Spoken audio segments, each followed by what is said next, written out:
Hello mga kasari, good morning. Today is Friday and aalis po kami today.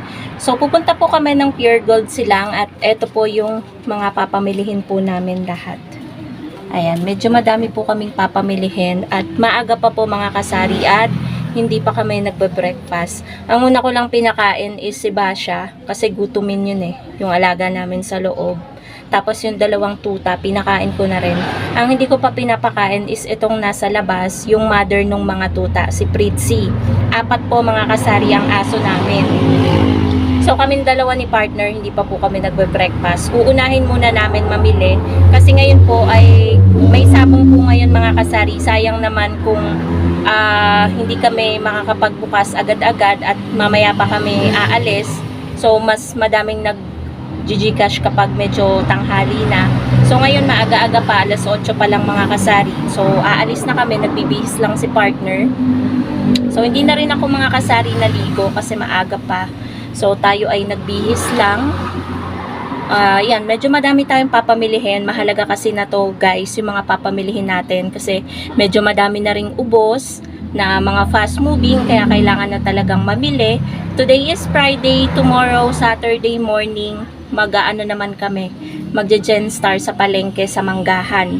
So yun naman ang ruta namin tomorrow. So yan guys yung mga ganap ngayong busy yung week natin ngayon. Maraming mga deliveries na dumadating and then namimili din tayo halos 4 times a week. Mga ganun tayo umaalis.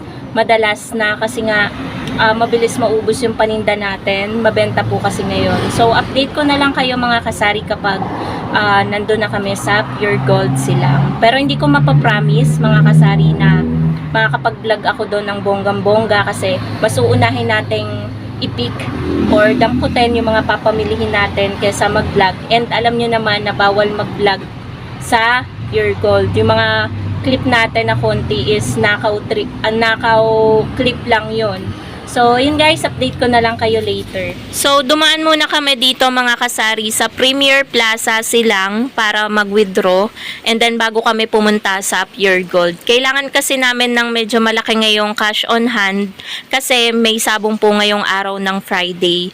So, inaantay ko lang dyan guys si partner at nauna na nga siyang maglakad. Mahalaga kasi guys kapag may sabong na malaki yung aming cash on hand, dapat hindi kami nauubusan. Sarado pa daw po. Kung makikita nyo mga kasari, may nakasalubong ako na 2 babae. Papasok din sila ng Premier. At sinabi ko sa kanila na ayaw magpapasok ng gwardya kasi sarado pa daw. Pero napatingin ako ulit sa kanila dahil yung gwardya ay pinapasok sila. Kaya nagtataka ako bakit kami ni partner ay hindi pinapasok. Magwi-withdraw lang naman kami. Buti na lang sa may tabi ng Premier ay may 7-Eleven kaya dito na lang kami nag-withdraw. Mas mabilis pa. So kung alam lang namin na hindi kami papapasukin sa Premier Silang, sana dito na lang kami dumiretso, 'di ba? Iniisip ko pa din mga kasari bakit kami hindi pinapasok sa Premier Silang. Hindi naman kami mga mukhang kriminal. Nagpagasolina na rin pala kami mga kasari kasi 2 bar na lang yung gasolina ng motor at nagiintay ako sa gilid ng gasolinahan at medyo napansin ko traffic pa nga dito sa Silang. Tapos dito sa side na to merong Jollibee at meron ding Starbucks, 'di ba? Bongga, merong Starbucks. Tapos dito sa side na to, yan yung Premier Silang. Diyan kami nagpunta at hindi kami pinapasok. Naiinip na nga ako dito kasi ang tagal gasolinahan ni partner. Iilan siguro yung tao dito na naggagasolina. Kaya ayan, parang inip na ako dito sa side, sa tabi ng poste. So ayan, patingin-tingin na lang ako dyan sa mga kotse, sa mga sasakyan. At nakarating na nga kami dito mga kasari sa Pure Gold Silang. Kinukuha lang namin yung mga dala naming eco bag. Syempre hindi pwedeng makalimutan ang mga eco bag. Dito natin inilalagay yung mga ating napapamili kapag tayo ay namimili. So papasok na kami mga kasari at ayan, hindi ko mapapromise sa inyo mga kasari na makakapag-video kami dito ng bonggang-bongga kasi alam nyo naman na bawal talagang mag-video dito sa Pure Gold. Talagang tinatry ko lang talaga yung best ko. Tinitingnan ko kung may stop ba ng Pure Gold para hindi tayo masita. So si partner, ayan, sabi ko siya yung magtulak at ako yung magbibideo. Kaya ayan, pa-emote-emote pa dyan si partner. At ayan na nga, buti guys, nakakapag-video ako dito kasi konti lang yung bantay dito sa Pure Gold. So, unti-unti na kami dyang dumadampot ng mga kailangang damputin.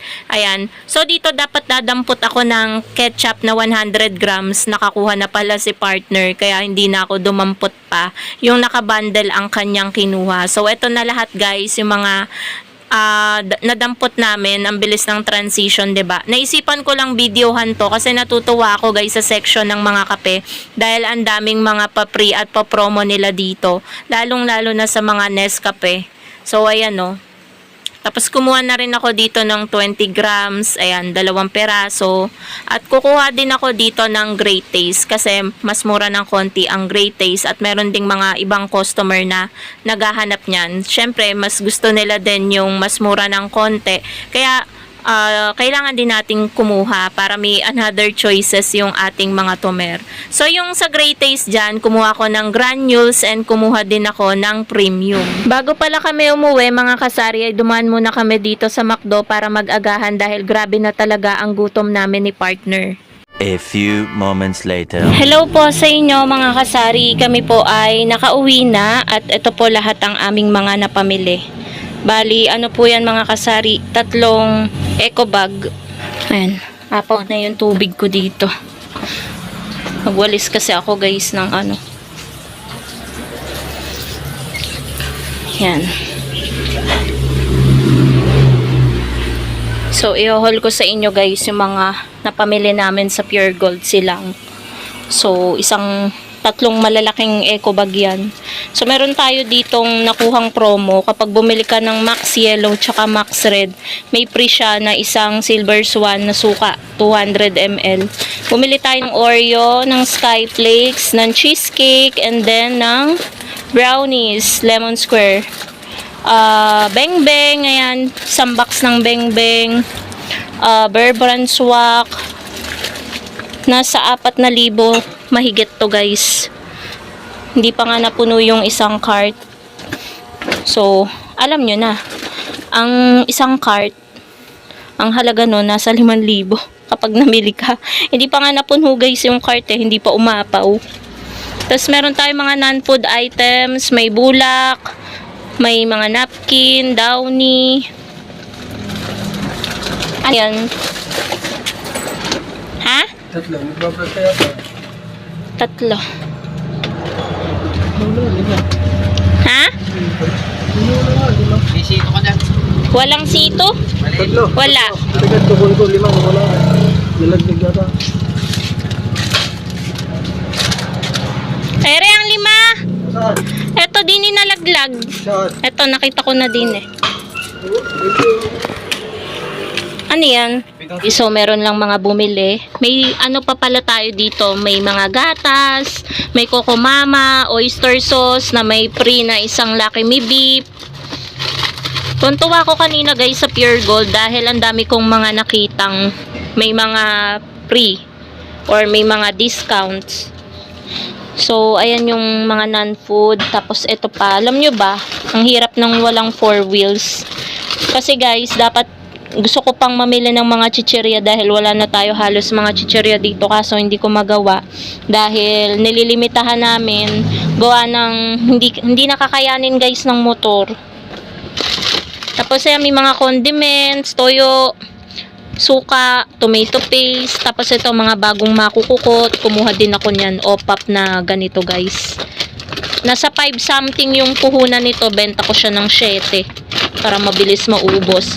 Yan, mga makukukot, green peas, yan, mga muncher, corn beets, magic sarap, nagaraya. Yan. Mga 25 grams, 20 grams, Nescafe, tsaka Great Taste. Premium and granules.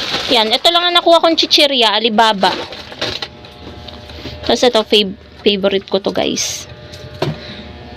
Be Fresh, yan mga candy, walang pochi. Lips Candy, Milo, Nescafe Creamy White, Energen Vanilla and Chocolate, Copico Brown, Nescafe Original, Nescafe Creamy Latte, tsaka mga pansit canton, and then Lucky Me Beef and Chicken. Yan guys, ang aking mga pinamili. Ayan, yung toyo, yung isang ganun na, yung isang bitbita na, 12 na pouch yung laman yan sa isang balot. Tapos may mga delata din tayo guys, mga tuna, corned beef, planchon meat, nandyan sa ilalim. Yan, kahit yan guys, nasa 4,000 mahigit lang, nasa 4,200 yata yan. Pero sobrang ano na dyan, hirap na yung motor kasi medyo mabigat din siya mga kasari. Kaya sabi ko kay partner, parang ang sarap ngang magka 4 wheels yung kahit second hand na kotse. Kasi nga, may nakita ko dun sa pila, dami niyang pinamili, apaw, sa isang cart, mga chichirya lang, ganun. Sabi ko, kung may 4 wheels lang sana tayo, makakapamili din ako ng mga chichirya. Kaso nga lang, yun, motor lang ang meron tayo. Pero thankful pa rin naman ako mga kasari, kahit motor lang yung sasakyan namin. Ang laking tulong na din kapag may mga ubos dito sa ano, gaya nga ngayon nakapamili kami. Lalo nang mas mahirap kung biyahe lang, 'di ba? Makakaabala tayo sa mga ibang sasakay sa jeep. Kaya kahit papano, very thankful ako mga kasari, kahit motor lang yung sasakyan namin. So yan lang naman mga kasari ang ganap ngayong araw ng Friday. Pagoda na naman ang atin nyo kahit agang-aga pa.